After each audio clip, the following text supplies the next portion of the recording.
Life Media, America's leading source for life improvement, presents Jim Rohn, Living an Exceptional Life.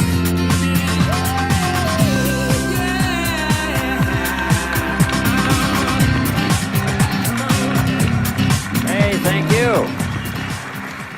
How's everybody? Nice to see you. Thanks for coming today. I appreciate it very much, and I'm just delighted to be here. How many of you have never seen me before? This is your first time. Wow, everybody. I keep thinking I'm famous, but I guess, that settles that. Anyway, nice to see you. I've got some interesting ideas to share with you. If you're ready, say I'm ready. And if you'll take some good notes, I got some lists for you to make that you can take home with you and ponder at later times. Some of the things I want to share with you.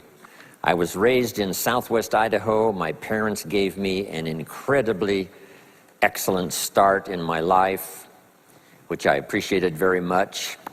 But I quit school at age 19, unfortunately. My reasoning was, I'm smart enough to get a job. How much smarter do you need to be? And with that shallow thinking, I quit school, age 19, and got a job, went to work. A little while later, got married, started a little family, and I'm struggling and, trying to do my best. But it seems like each year I'm falling just a little bit further behind. Finally, age 25. The climax of my sort of, weariness with where I was, not doing as well as I thought I should. I hear a knock on my door, and I happen to be home alone. When I opened the door, there was a little Girl Scout about this tall selling Girl Scout cookies. And she gave me the finest sales presentation I've ever heard. Girl Scouts around the world, no better organization. And we've got these cookies, only $2, several flavors. And with a big smile, she very politely asked me to buy. No problem, I wanted to buy. Big problem, I haven't got $2 in my pocket. Now I'm a grown man, I live in America, I've been to 1 year of college, I'm married, I've got a family, and I don't have $2 in my pocket. And I didn't want to tell her that. So I did what I thought was next best. I lied to her.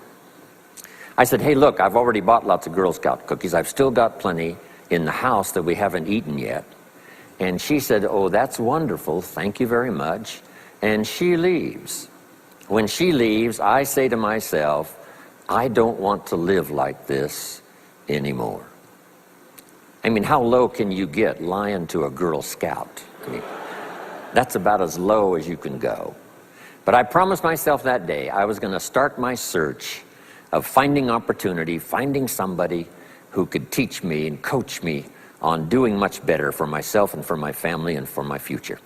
And shortly after that, I met a most extraordinary man, very wealthy, but a friend of mine said, you got to meet this man. He's rich, but he's easy to talk to. He's got a unique philosophy of business and life. And the more he told me about this man, the more I said, I've got to meet this guy. And shortly after that, I had a chance to meet him. Sure enough, when I met him, I was impressed. Obviously, he was rich, but he was friendly and easy to talk to. And I said to myself, if I could just get around someone like him, and if he would coach me, I would be willing to learn anything. I'd love to be like him. Well, my good fortune was he invited me to join his company, and over the next 5 years, my dream came true. He coached me and taught me how to turn my life from pennies to fortune. And he's not alive anymore, but I'd like to pay tribute to him one more time, Mr. Earl Schoaf, for the dramatic impact he had on my life, especially during that 5-year period. And so my whole life turned around. I made my fortune by the time I was 32, starting at age 25. And some of the ideas that I want to share with you today came from that 5-year experience. Then from there, I got into lecturing and giving seminars, and I've written a few books. and my career now spans about 41 years. But I'll never forget the impact this gentleman had on my life with a few simple concepts that totally changed my life, changed my future, and changed everything. Jim Rohn's view of the 21st century. Here's number one: unprecedented opportunity. We not only have begun a new century, century 21, it's a new millennium.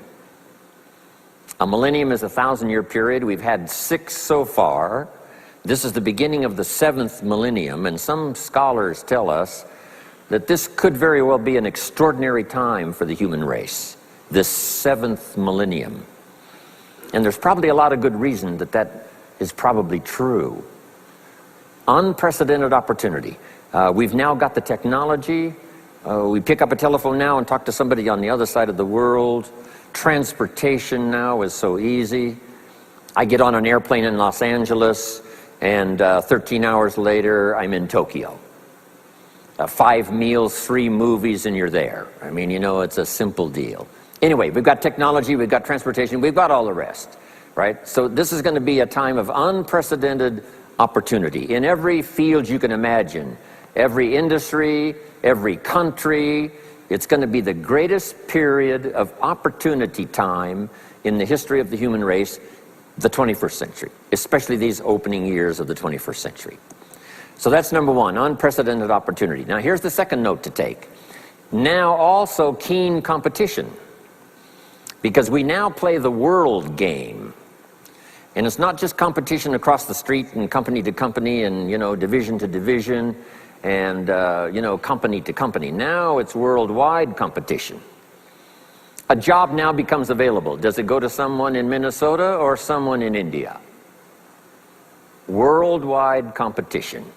So now you've got to be ready to cash in on the opportunity, but you've also got to be ready for the competition. So I've got some interesting ideas on how to be prepared for both opportunity and competition in these opening years of the 21st century. Here's some of my best advice. Number one, you've got to have more than one skill. It's okay to have one skill, but I'm telling you, if you want economic safety for the future, especially this century, my personal opinion, you need more than one skill. We've seen people, right, the last 15, 20 years that only had one skill, worked for this company for a long time, the division the guy worked for got chopped, eliminated, now he loses his job. Now he tells us he's in economic distress. Why would that be? Simple answer, he only had one skill. So for economic safety for the future, my personal advice, you gotta have more than one skill.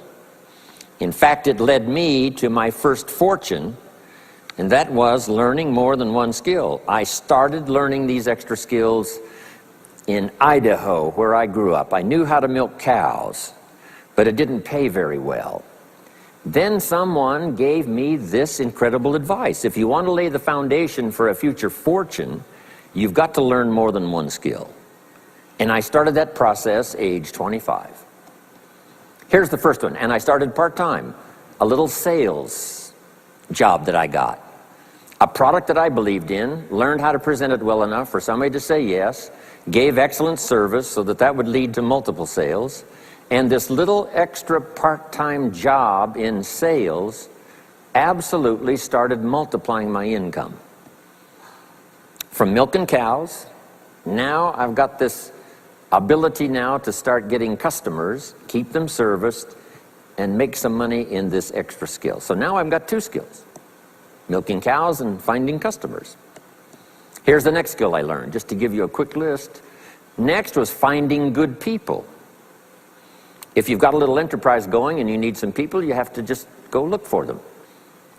And when I learned this skill, finding good people for my little enterprise, I couldn't believe how it drastically changed my income. My income now starts to multiply, not just increase. So now I've got what? 3 skills: milking cows, getting customers, finding good people. I'm on my way. Here's the next one that paid me big money, in case you're interested, and that's organizing. Organizing simply means getting people to work together. Big challenge, but if you learn this skill, getting people to work together, they pay extraordinary money. Here's the next one that really increased my income substantially, and that's promotion and recognition. Rewarding people for small steps of progress. I mastered this one. And here's the philosophy behind it. Be so busy giving other people recognition you really don't need it for yourself. I mastered this. Guess what it pays? Big money. Let me just give you one more, and it's in 3 parts. And that's communication. Learning to affect other people with your language. Of all the things not to be lazy about, it's language, because words can work miracles. And communication I found in 3 parts. Here's number 1, training, showing somebody how the job works. Showing somebody how the business works. We call that training. I got good at that, paid big money. Here was the next one, teaching. Teaching people how life works. Teaching people how to set goals. Teaching how to become a leader, manager, entrepreneur. Stepping up to the higher opportunity and better challenge. This one paid me extraordinary money. But this one paid the best, learning to inspire. Helping people to see themselves better than they are. So I've got how many skills, right? A big long list. So safety, economic safety for the future, especially the opening years of the 21st century. Learn more than one skill. Here's number 2. It would be good to learn more than one language. Some of my business colleagues who speak 3 or 4 languages earn $3-4 million a year. One of my friends, Leon Weisbein from Russia, I remember when he was making $3 million a year, he spoke 3 languages. Here's what he said: I think I'll learn another language, make another $1 million. Those extra languages are so valuable. When I travel the world, I got to find somebody that knows more than one language, or I'm in deep trouble. If you think the time has passed you by to learn that 2nd, 3rd language, make this note. You heard it from Jim Rohn. Give it as a gift to your children. The 2nd language. Maybe that'll inspire them to learn the 3rd language, and then no telling where it might go from there. I asked a school teacher one time, how many languages can a child learn? Here's what she said: as many as you will teach them. They don't lack capacity, they don't lack intelligence, they certainly don't lack curiosity. They only lack a teacher. So you got my good advice now? More than one skill, more than one language. Here's the rest. Learn the simple economic formula that works for everybody, and I can give it to you in just a couple of sentences. A simple economic formula. Kids can understand it. Anybody can understand it. Anybody that wants to get paid. Here's the language for your notes. We get paid for bringing value to the marketplace. That's as simple as you can put economics. Anybody that wants to get paid. You get paid for bringing value to the marketplace. The marketplace is the people. Now, the value we bring is one part of it, a product or a service, but here's the other part, the value you become. So just off to the side, put the value is 2 parts. The value you bring, like a product. If you manufactured it, you might keep improving the product. If someone else manufactured it and you're out selling it, they probably keep improving the product. But this is the one you have to work on yourself. The value you become, like an entrepreneur, a leader, a teacher, supervisor, manager. What you become also pays much more than what you bring. Once I understood that, then here's what my mentor said. Go to work on yourself harder than you work on your job. If you work hard on your job, you can make a living. Then he said, if you work hard on yourself, you could make a fortune. So I worked hard on my job and made a living, but I learned, starting with those extra hours per week, learning these extra skills, I started working on myself. And here's a philosophical phrase everybody should take home. Here it is. Success is something you attract by becoming an attractive person. Success is not something you pursue. It's what you attract by becoming attractive. By becoming attractive to the marketplace. What would do that? Multiple skills, multiple languages, and then some of the things I'm going to talk about the rest of the seminar. So, now what else would help you to be attractive to the marketplace besides more than one skill and more than one languages? I've divided it into five simple, basic fundamentals of ideas to ponder and think about that will increase your value to the marketplace. Could perhaps, like it did for me, multiply your income by 2, and then multiply it by 3, and then multiply your income by 4, and then by 5. And once you get there, it's not that difficult to multiply it by 10, because all you have to do is make sure you become more valuable and more valuable and more valuable. You don't have to work on the economy, because here's the first note. Each person's income is determined primarily by their philosophy, not by the economy. Once I understood that, then I said, well, I don't have to go to work on the economy. And the answer was no. You only have to go to work on yourself to make yourself more valuable. So now here's 5 things I want to share with you. And the first one is your personal philosophy.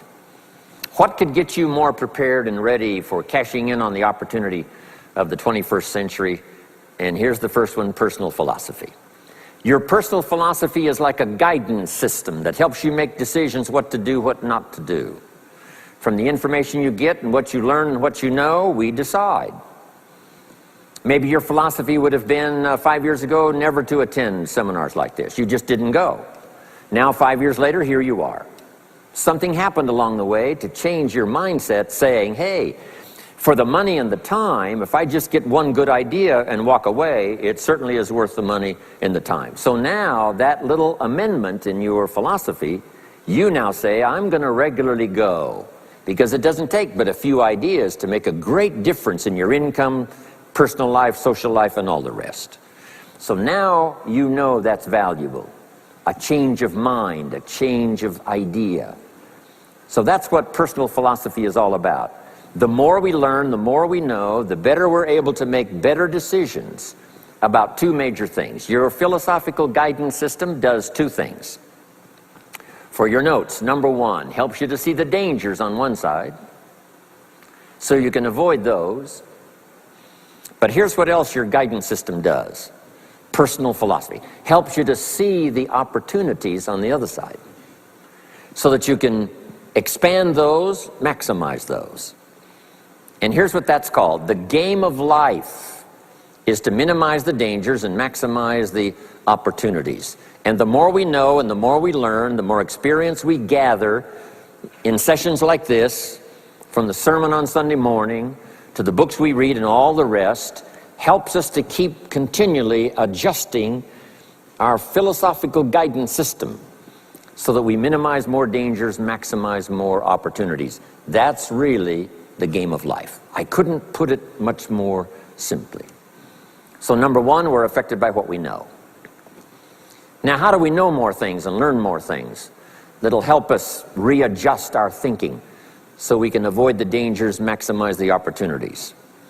Here's number 1, learn from personal experience. One way to learn to do something right is what? First do it wrong, right? Mess up, and then you say, wow, that was costly. I'm never going to do that again. So one way to learn to do it right, first do it wrong. Sometimes a negative experience turns out finally to be positive. They say if you survive your first heart attack, you may now live to be a very old person. Why is that? Well, that first heart attack, if you survived it, is called a wake-up call. And maybe the doctor said, one more of these and you're history. And you said, wow. And you make it for the health food store.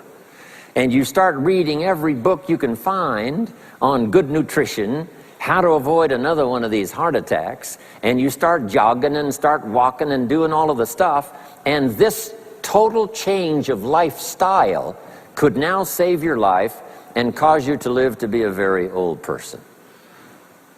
Here's what my mentor said, that's some of the best advice I ever got. He said, Mr. Rohn, if you will change, everything will change for you.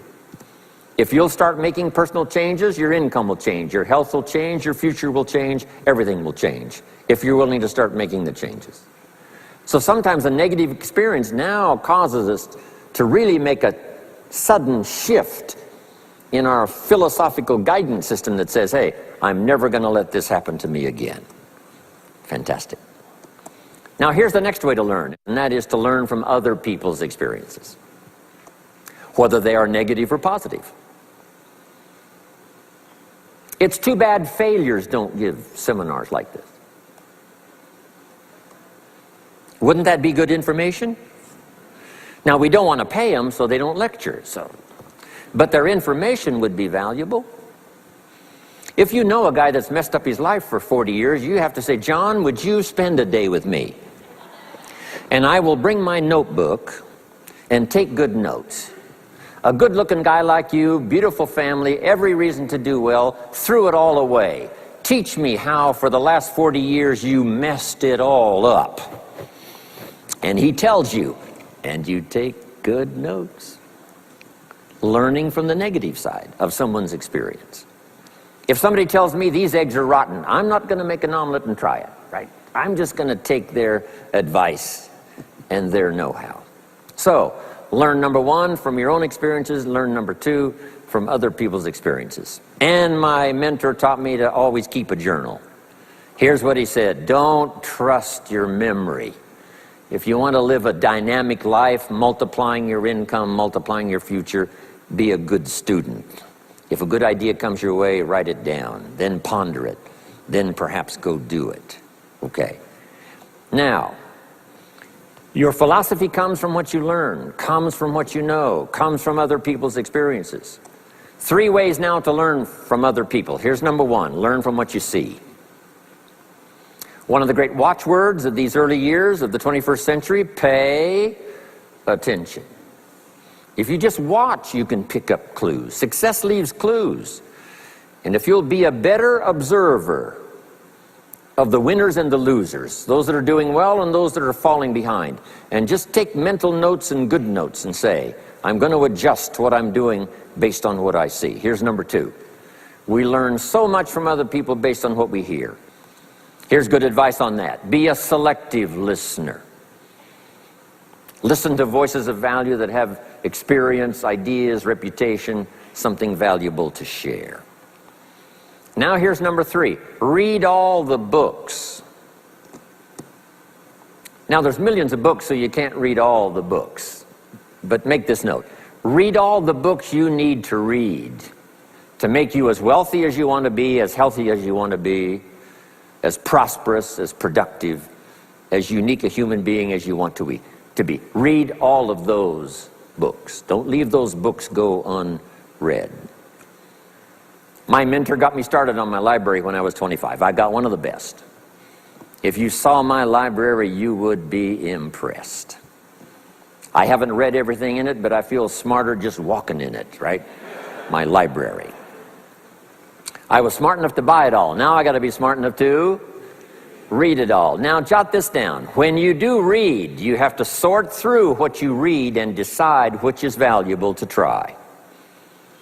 That's part of the process of learning.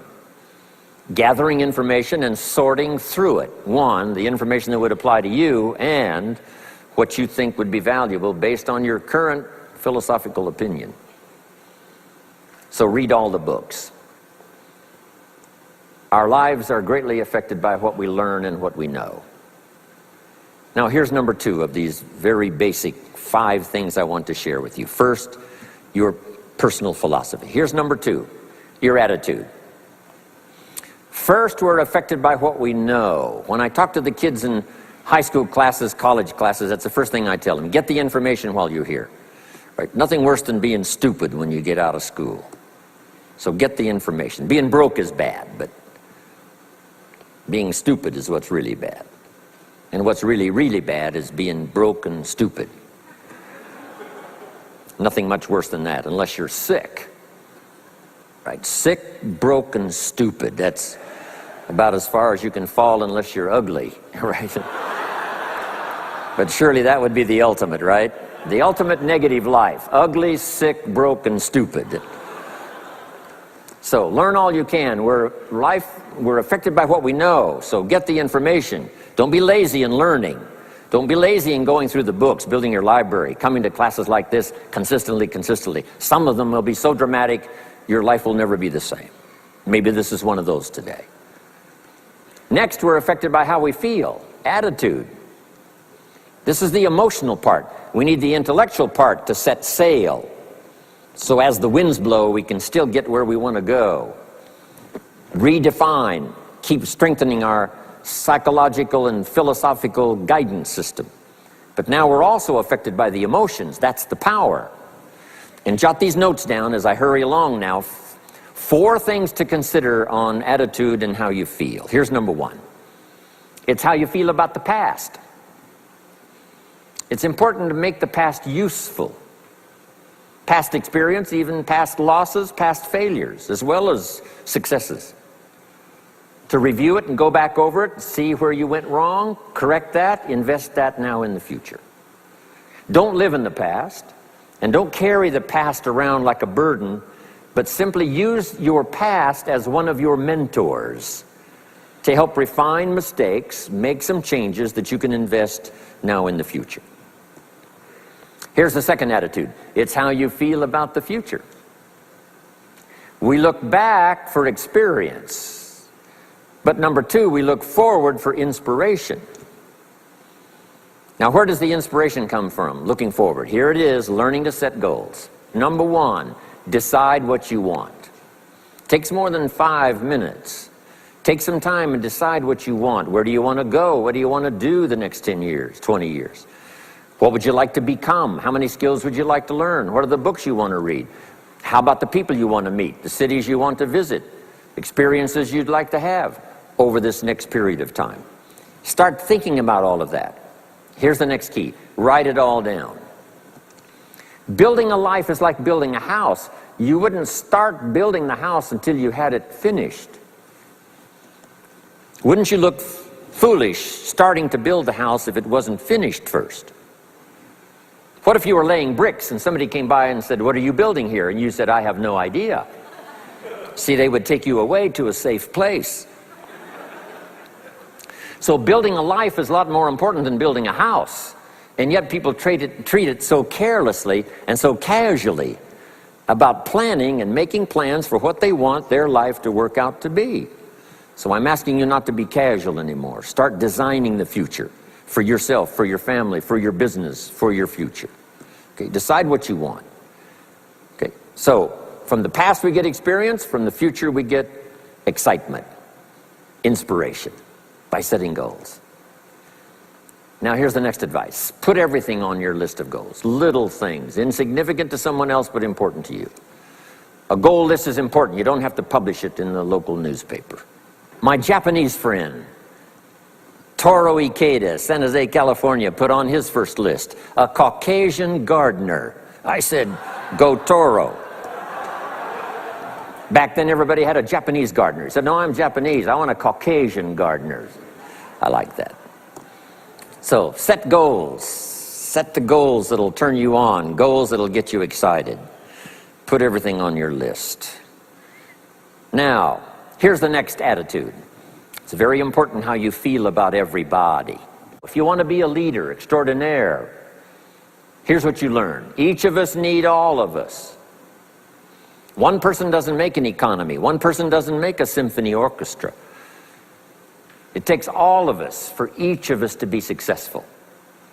Each of us need all of us, and all of us need each of us. Each gift is important as we bring it to the table, as we bring it to the country, as we bring it to the community. Learn to appreciate that. Each of us need all of us. Now here's the last one on attitude. It's how you feel about yourself. Nothing more powerful than self-confidence to start multiplying your income by 2, by 3, by 5, by 10. And where does that come from? Make the note. It comes from self-esteem. Doing the things you know you should do, and at the end of the day, your self-esteem is soaring and high. You've met the people you said you'd meet. You made the calls you said you would make. You did the things that you required of yourself to do, and at the end of the day, you feel great about yourself. That is one of the greatest motivating factors for the future, self-esteem, feeling good about yourself. Now let me give you the miracle piece of this formula. If you're ready, say, I'm ready. Here it is. Number 3 is activity. We're affected by what we do. Now we've gotten to the formula of how to turn ideas into reality, how to turn imagination into substance. It's called number 3, activity. So add these notes to it now. Activity is the work. Activity is the labor. You might add labor pains. I'm short on personal experience here, but the mothers in the room would tell us that we know what that's all about, labor pains. Why would an upcoming potential mother be willing to put herself through maybe a rather painful experience? She said, that's an easy answer, and it's for your notes. It produces new life. Why wouldn't she put herself to the labor? Now comes the miracle of new life. And whether it's new career life, or new business life, or new friendship life, or new married life, or new life of any kind, it has to come from the work. It comes from the labor. In fact, labor was so important. Here was the original formula for labor. If you have forgotten it, remind yourself. For your notes, 6 days of labor and what? 1 day of rest. Now it's important not to get those numbers mixed up. Why is that? Here's why. Why not 5-2? I don't know, maybe 5 and 2 would be okay. If God would have thought of 5 and 2, he might have made it 5 and 2.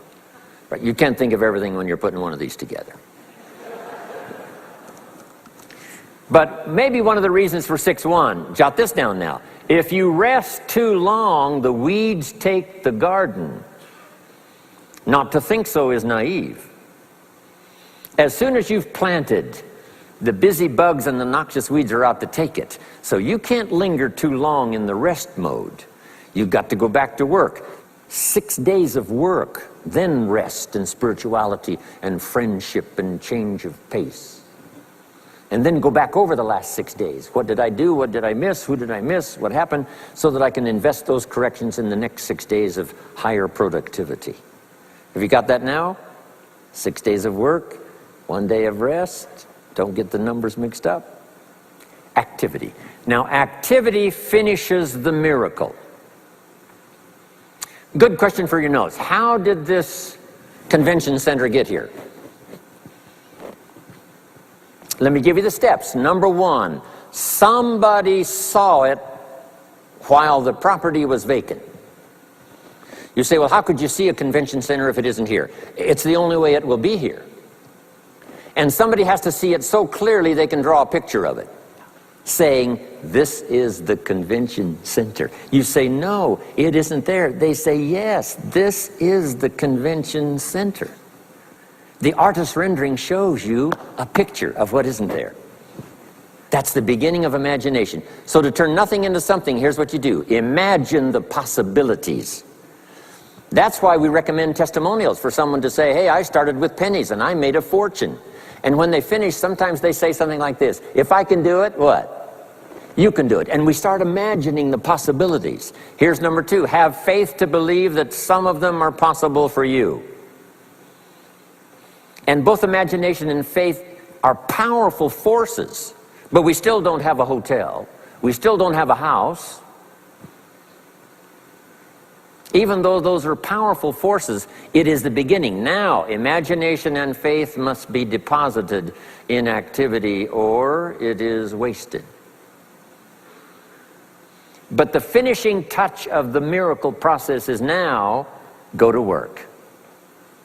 Go to work and build a better career. Go to work and build good health. You can't have good health without the work. When did we start hearing that phrase? No pain, what? No gain. You got to do the work. You can read all the books until you're wise. You can have faith and believe until it is extraordinary. But now you must go to work. And if you'll learn to appreciate the work that produces the miracle of good health, the miracle of a career, the miracle of a relationship, the miracle of a fortune. Only humans now can do this. The birds of the field can't do it. No other life form can imagine and create something from nothing. Have faith and then build it and make it real. Only humans. It's an extraordinary gift. Depends on how often you use it. So number one of the ideas I wanted to share with you to make this an extraordinary opening year century for you is philosophy. We're affected by what we know. Second is attitude. We're affected by how we feel. Third is activity. We're affected by what we do. Now here's the final two pieces. Number four, learn to measure progress. Once you've set up a project now, you want to turn nothing into something, now you must measure your progress. How are you doing? Here's how we teach it to our children.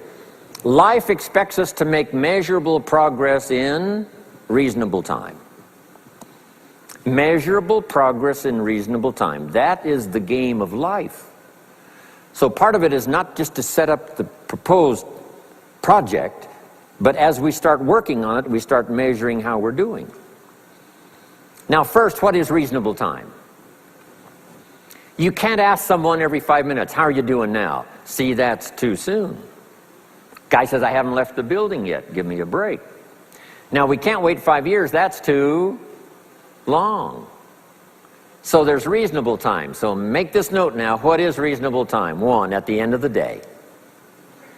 A conversation a father should have with his daughter today, because the magic is there. If he waits till tomorrow, the magic may be gone. Today. Next is a week. Make that note. Usually, we get paid by the week. Somebody adds up our value to the marketplace, out comes the check. The next week, somebody adds up our value to the marketplace, out comes the check. What I learned to do is to change my value to the marketplace so the check kept getting bigger and bigger and bigger. I didn't have to change the economy, I only had to change myself. Measure your own progress. Success is a numbers game. We demand it of our children. How many years do you want your child to spend in 4th grade? Approximately. About 1 year, right? You say, well, if they're nice kids, would you give them 3 or 4 years? You say, no. This is not a nice game. This is getting ready for the future. This is getting ready for the challenges and the opportunities. You can't linger in 1 grade more than 1 year. Now make this note. The same should go for us as adults. Don't linger more than 1 year in 1 grade of learning. Adult, management, entrepreneurship, leaderships of all kind.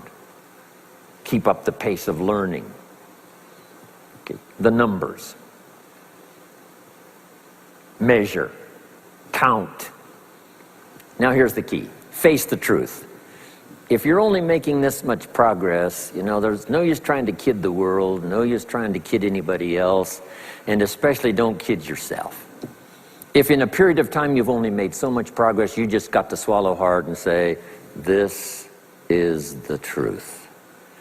I've got to face it. Now, what could I do to start increasing my progress and make my health better, make my income better, make my investments better, make my value to the marketplace much better, get busy learning the second skill and the third skill and the next language and the next language to increase my value. I got to get busy and do that. See, if you will do that, I promise you, one of the greatest motivating factors in the world is progress. And if you'll measure it, you'll get excited. Now here's number 5 of the 5 major things I wanted to share with you to make these opening years of the 21st century really pay off for you. And here's the word: lifestyle. Learning to live well, because the ultimate essence of life is not a Ferrari. The ultimate essence is not a home. The ultimate essence is not a bank account. It's not $1 million. It's not a fortune. Here it is. The ultimate essence of life is learning to live a good life. That's the key. Whether you have modest resources or whether you have mega millions, either way, the real key is learning to live a good life. And so in my closing 5 minutes, let me give you what I think is a good list. Now, this is the short list. In other presentations, I cover a longer list, but this is called Jim Rohn's short list for living the good life. Here it is. Number 1, productivity.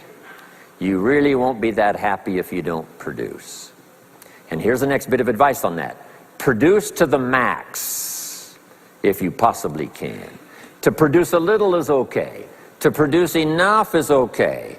To produce some to get by is all right. But why not try productivity to the max?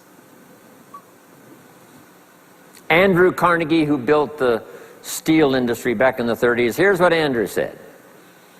I'm going to spend the first half of my life accumulating money. I'm going to spend the last half of my life giving it all away. He got so inspired by that goal that the first half of his life he accumulated $400 million, which back in the 30s was a lot of money. A mega fortune. Guess what he did the last half of his life? He gave it all away. I got a good question for you as we close. Here's the question. What's got you turned on? What's got you up early? What's got you eager to face the day? What's got you inspired to learn the extra skill, put in the extra time, go the extra mile, learn how to work with people, guarantee your future? Good question. Here's number 2, good friends. You got to have good friends. The best support system in the world is good friends. Collect and nourish those as priceless. Good friends are those wonderful people who know all about you and still like you. Those are good friends. Here's number 3, your heritage. What's made America so unique among all the nations of the world and the greatest experiment in the history of the world? And that is the depository of gifts that have come to America over the last 300 or 400 years. The heritage from all walks of life, all over the world. Now the key to keeping America vital and powerful and unique for generations to come is to keep alive these heritages. The music, the dance, the costume, the customs, the literature, the poetry, and all the rest combined together, making us an extraordinary, unusual nation among nations. Keep your heritage alive. Here's number 4, your spirituality. Whatever you believe in terms of spirituality, that's important. And I've got 3 words for you to consider. Here they are. Study, practice, and teach. Whatever you believe in terms of spirituality, study, practice, and teach. Don't leave your spirituality unstudied, don't leave it unpracticed, and don't leave it untaught. It's one of the major components of a good life. And now to close, for your notes. Take special care of the inner circle. Family, close friends. Nourish them, they will nourish you. Inspire them, they will inspire you. And take care of the details, the little things that makes it special for family and friends. When my father was still alive after my mother died, my father lived about another 7, 8 years. When I used to travel, I would try to call him while he was having breakfast with the farmers, southwest Idaho. Make a special day. If I'm in Israel, I got to get up in the middle of the night. But I call in the middle of the night, Papa, I'm in Israel. And they would bring him the phone in this little cafe called the Decoy Inn. And Papa would say, Israel, son, how are things in Israel? And he'd talk real loud so everybody could hear. Right? Say, Papa, they gave me a reception last night on the rooftop overlooking the Mediterranean. He'd say, overlooking the Mediterranean. Now he's got a story to tell for the rest of the day. My son called me this morning while I was having breakfast with the farmers. I know he had to get up in the middle of the night. Special days. One more scene. I thought about my father walking down the lane on the farm to the mailbox, opening it up. And this is for your notes. Make sure the mailbox is not empty. My father lived to be 93. What kind of an experience would that be for a day? Age 93, open the mailbox and it's empty. Even if it's just a postcard, make sure the mailbox is not empty. The details, the inner circle. And now here's the last. Maybe, just maybe, some of the things I've shared with you have been seeds that have fallen on your consciousness at the right time. And then if it turns into something valuable for you in the future, that will be well worth my coming, being away from my grandchildren and my children for a little while, to come and deposit the best of my experience with all of you today. Thank you very much. God bless. We hope you've enjoyed this special presentation of Jim Rohn's Living an Exceptional Life. If you'd like to own a copy of this program or any of Better Life Media's programs, please visit our website at betterlifemedia.com, where you'll find all types of valuable life improvement information.